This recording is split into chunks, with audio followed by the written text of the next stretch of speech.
வணக்கம், நான் உங்கள் அப்ஜித். 2024 ட்ரெண்டான அக்காக்களில் உங்களுடைய பக்காவான ஆதரவு யாருக்கு அப்படிங்கிற தலைப்பில் ஒரு ஆன்லைன் போலிங் என்பது நடந்துச்சு. இது ஏதோ குப்பை இன்ஸ்டாகிராம் சேனலோ அல்லது ஒன்றுக்கும் உதவாத யூடியூப் சேனல்னாலேயோ நடத்தப்பட்ட போலிங் கிடையாது. தமிழ்நாட்டில் முன்னணி செய்தி ஊடகமாக இருக்கக்கூடிய நம்ம தந்தி டிவி தான் அவங்களுடைய அஃபிஷியல் ட்விட்டர் பக்கத்தில் இந்த போலிங்கை நடத்தியிருக்காங்க. இதை நான் வன்மையாக கண்டிக்கிறேன்.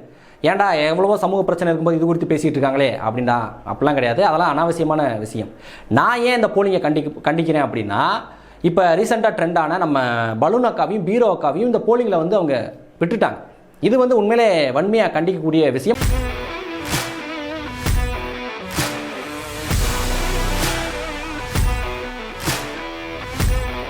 இது ஏதோ பழைய பதிவு, பழைய போலிங் அப்படின்னு நீங்கள் நினைக்க வேணாம். இந்த சமகாலத்தில் அண்ணா பல்கலைக்கழக மாணவி பாலியல் வன்கொடுமைக்கு ஆளாக்கப்பட்ட இதே சமகாலத்தில் தான் தந்தி அவங்களுடைய ட்விட்டர் பக்கத்தில் இப்படி ஒன்றுக்கும் உதவாத ஒரு போலிங்கை நடத்தி கொண்டு இருக்காங்க.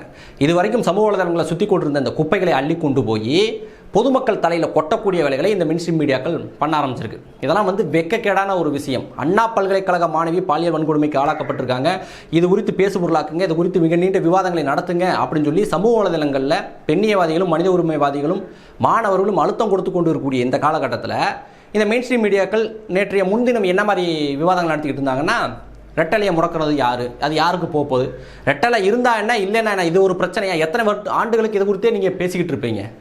இப்படியெல்லாம் அழுத்தங்கள் வரவும், நீங்கள் விவாதம் நடத்துங்கன்னு சொல்லி தொடர்ந்து அழுத்தங்கள் வரவும் நேற்றைய இரவு இந்த மெயின்ஸ்ட்ரீம் மீடியாக்களில் விவாதங்கள் நடந்துச்சு. அந்த விவாதங்களில் கலந்து கொண்ட நபர்கள்லாம் பார்த்தீங்கன்னு வச்சுங்க, இதுக்கு முன்னாடி அந்த மூஞ்சிலெல்லாம் யாருமே பார்த்துருக்க மாட்டாங்க. இதுக்கு முன்னாடி சமூகத்தில் வலுவாக போராடிய நபர்கள்லாம் கிடையாது. ஏதோ உப்புச்சப்பு இல்லாத ஒன்றுத்துக்காக ஆட்களை கூட்டு போய் உட்கார வச்சுக்கிட்டு ஒன்றுக்கும் உதவாத விஷயங்களை பேசி கொண்டிருந்தாங்க. வலுவான எந்த வாதங்களையும் அவங்கெல்லாம் முன்வைக்கவே இல்லை.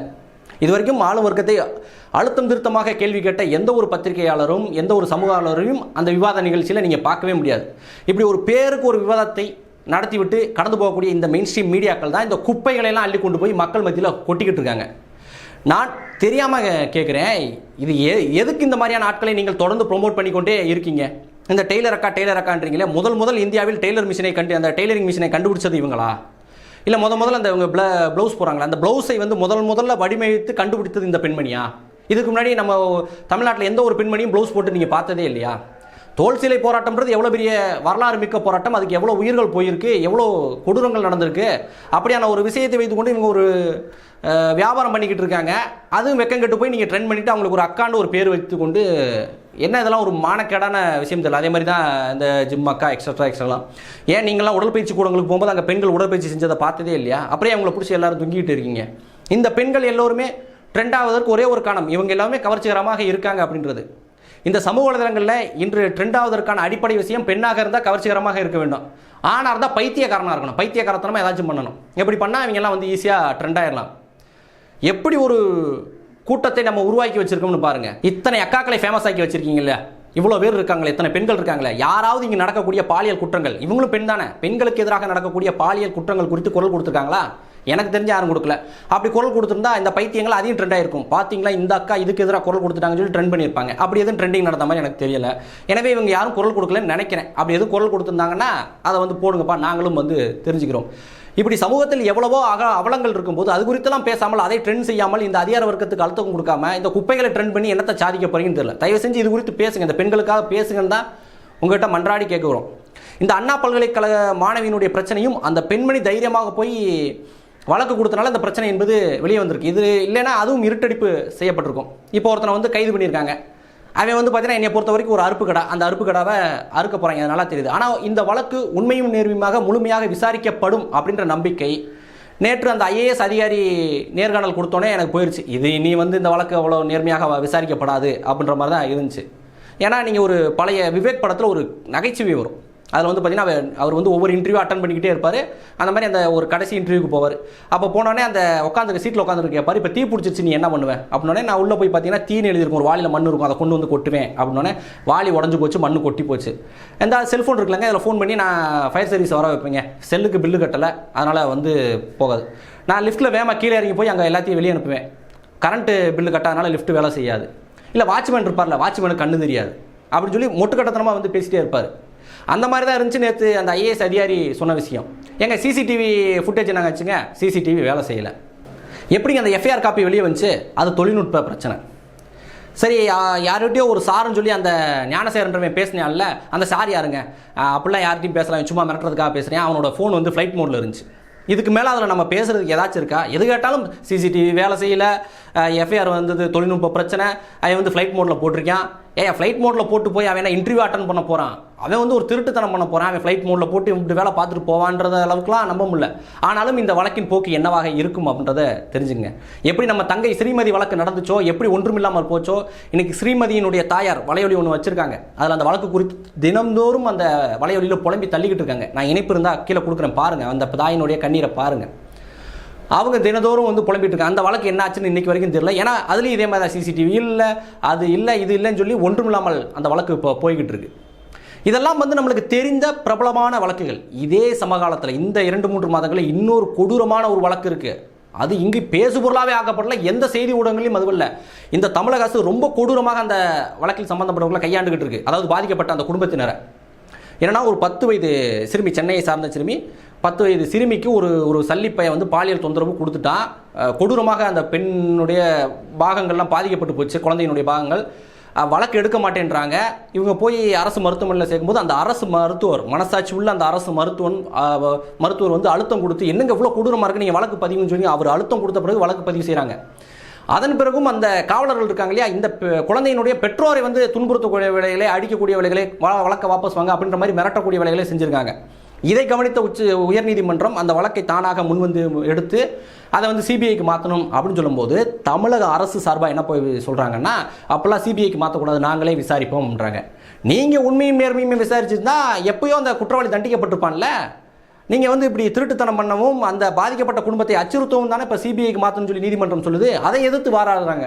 எவ்வளோ ஒரு கொடூரமான வேலையை செய்து கொண்டிருக்கு பாருங்க இந்த திமுக ஆளும் அரசு. இதே போல இந்த சமகாலத்தில் இன்னொரு வழக்கு, ஒரு பெண் செவிலியரை வந்து நிர்வாணமாக படம் எடுத்து வச்சுக்கிட்டு ஒரு திமுக கட்சிக்காரன் மிரட்டியிருக்கான். அந்த பெண் பிள்ளை போய் புகார் கொடுத்துருக்கு. புகார் கொடுத்தோன்னா புகார் எடுக்க மாட்டாங்க. ஏன்னா வந்து ஆளுங்கட்சிக்காரன்ல புகாரை எடுக்க மாட்டேன்னு சொல்லிட்டாங்க. இப்போ சமயத்தில் நடந்தது. எடுக்க மாட்டேன்னு சொன்னாலே அந்த பிள்ளை வந்து தற்கொலைக்கு முயற்சி பண்ணிடுச்சு. அதன் பிறகு இப்போ அது பேசு பொருளாக இருக்குது. இப்படி ஒவ்வொரு தரையும் பெண்கள் வந்து தற்கொலை செஞ்சுக்கிட்டும் செத்துக்கிட்டும் தூக்கில் தொங்கிட்டு இருந்தால் தான் இந்த சமூகம் பேசும்னா, இது சமூகம் இருந்தால் என்ன இல்லைன்னா என்ன, இந்த அரசாங்கம் இருந்தால் என்ன இல்லைன்னா என்ன, நாங்கள் ஏன் மீண்டும் மீண்டும் இந்த அரசு வீழ்த்தப்பட வேண்டும் ஏன் தொடர்ந்து பேசுகிறோம்னா, இந்த மாதிரி குற்றங்கள் நடப்பதற்காக இல்லை, இந்த குற்றங்களை இருட்டடிப்பு செஞ்சு இந்த குற்றவாளிகளை தப்பிக்க வைக்கக்கூடிய வேலைகளை தொடர்ந்து இந்த திமுக அரசு செஞ்சுக்கிட்டு இருக்கனால தான் நாங்கள் இதை வன்மையாக கண்டிக்கிறோம். எங்க அதிமுக ஆட்சி ஒன்றுத்துக்காக ஆச்சுங்க, உண்மையிலே மக்கள் விரோத ஆட்சி தாங்க, அதில் மாற்றுக்கருத்தே இல்லைங்க. ஆனாலும் அதிமுகவினுடைய அந்த 10 ஆண்டு காலத்தில் மக்களுக்கு பேச்சுரிமை இருந்துச்சுங்க, ஊடகங்கள் சுதந்திரமாக செயல்பட்டுச்சுங்க. அதனால தாங்க நிறைய பிரச்சனைகள், பொள்ளாச்சி பாலியல் வழக்கு உட்பட பல பிரச்சனைகள் இங்கே பேச்சு பொருளாச்சு. மக்கள் களத்தில் இறங்கி போராடினாங்க. இப்போ நம்ம ஸ்டெர்லைட் துப்பாக்கி சூடு குறித்து பேசுகிறோம். அதை குறித்து பேசுவதற்கும் அது குறித்து விவாதம் பண்ணுவதற்கும் நம்மளுக்கு ஒரு சுதந்திரம் இருந்துச்சு. ஆனால் இப்போ அதெல்லாம் இருக்கா? எதை கேட்டாலும் இருட்டடிப்பு செய்து கொண்டு எதையும் பேச விடாமல் ஏதாவது ஒரு விஷயம் குறித்து இந்த அரசாங்கத்தை கேள்வி கேட்கும் விதமாக சமூக வலைதளங்களை யாராச்சும் ஒருத்தன் எழுதிட்டான், உடனே வந்து அவனை கைது பண்ணி உள்ளே போகிறது, அவனை அடித்து சித்திரவதை பண்ணுறது, கண்ணை கட்டிட்டு அவனை வந்து அடிக்கிறது, இந்த மாதிரியான பல கொடூரங்களை வந்து செஞ்சுக்கிட்டு இருக்கு. இதனால தான் இந்த அரசாங்கம் வீழ்த்தப்பட வேண்டும் அப்படின்றது.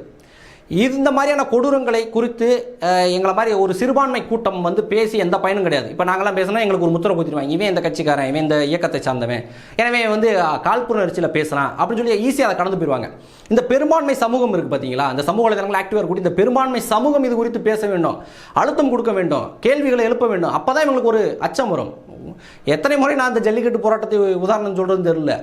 அதெல்லாம் வந்து பார்த்தீங்கன்னா வெகுஜனங்கள் முன்னெடுத்தனால தான் அந்த போராட்டம் வெற்றி பெற்றுச்சு. ஏதோ ஒரு கட்சி சார்ந்தவங்களோ இயக்கம் சார்ந்தவங்களோ எடுத்திருந்தாங்கன்னா அது அவ்வளோ பெரிய பேசுபொருள் ஆயிருக்காது. வெகுஜன மக்கள் உள்ளே வந்ததுனால தான், மக்களுடைய பிரச்சனையை மக்கள் பங்கேற்காம அது வெற்றி பெறவே பெறாது. அதனால தான் இந்த மாதிரி பெண் பிள்ளைகளுக்காக பொதுஜனங்கள் குரல் கொடுங்க, சமூக வலைதளங்களில் இந்த குப்பைகளை ட்ரெண்ட் பண்ணாமல் பாதிக்கப்பட்டவங்க குறித்து பேசுங்கன்னு நாங்கள் தலபாடாக அடிச்சுக்கிறோம். ஆனால் உங்கள் காதில் விழுகுதான்னு தான் தெரியல. இதோடு முடிந்து விடுமா? இன்னும் பல குப்பைகளை கொண்டு வந்து இவங்க ட்ரெண்ட் செய்து கொண்டு தான் இருப்பாங்க, அதில் மாற்று கருத்தே கிடையாது. இதுதான் இன்றைய அவல நிலை. இது ஏதோ அந்த அண்ணா பல்கலைக்கழகத்தில் இருக்கக்கூடிய ஒரு மாணவிக்கு இப்படி நடந்துருச்சு, ஒரு பெண் செவிலியருக்கு இப்படி நடந்துருச்சு, ஏதோ ஒரு தங்கைக்கு ஒரு குழந்தைக்கு இப்படி நடந்துருச்சு நம்ம இன்னைக்கு கடந்து போனோம்னா, நாளைக்கு இந்த பிரச்சனைகள் நம் வீட்டு பெண்களுக்கும் நடக்கலாம். என் வீடு பற்றி எரிஞ்சால் தான் ஐயோ அம்மான்னு கத்துவேன் அப்படின்னு நீங்கள் இருந்தீங்கன்னா உங்களுடைய பிரச்சனைக்கு நாளைக்கு யாரும் குரல் கொடுக்க மாட்டாங்க. எனவே இங்கே இருக்கக்கூடிய சமூக அவலங்கள் குறித்து இங்கே இருக்கக்கூடிய இளைஞர் கூட்டம், பெரும்பான்மை இளைஞர் கூட்டம் சமூக வலைதளங்களை தொடர்ந்து வந்து பேசணும், அதை பேசுபொருளாகவே வைத்திருக்க வேண்டும். அப்போது தான் இந்த அரசாங்கத்துக்கு ஒரு அழுத்தம் இருக்கும், குறைஞ்சபட்ச ஒரு அச்சமாச்சம் இருக்கும். அந்த அச்சம் இருந்தால் தான் நம்ம வீட்டு பெண்கள் பாதுகாப்பாக இருப்பாங்க.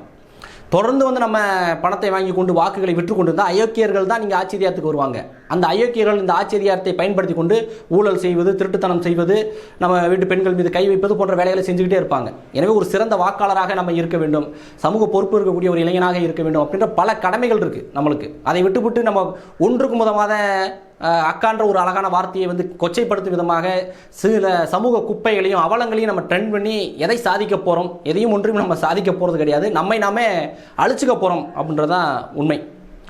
இந்த பதிவில் என்னுடைய கருத்து தான். உங்களுடைய கருத்து என்ன அப்படின்றத கமெண்ட் செக்ஷனில் தெரிவிங்க. என்னால் முடிஞ்ச பதில்களை நான் சொல்கிறேன். வீழ்வது நாமாயினும் ஆள்வது தமிழாகட்டும். நன்றி.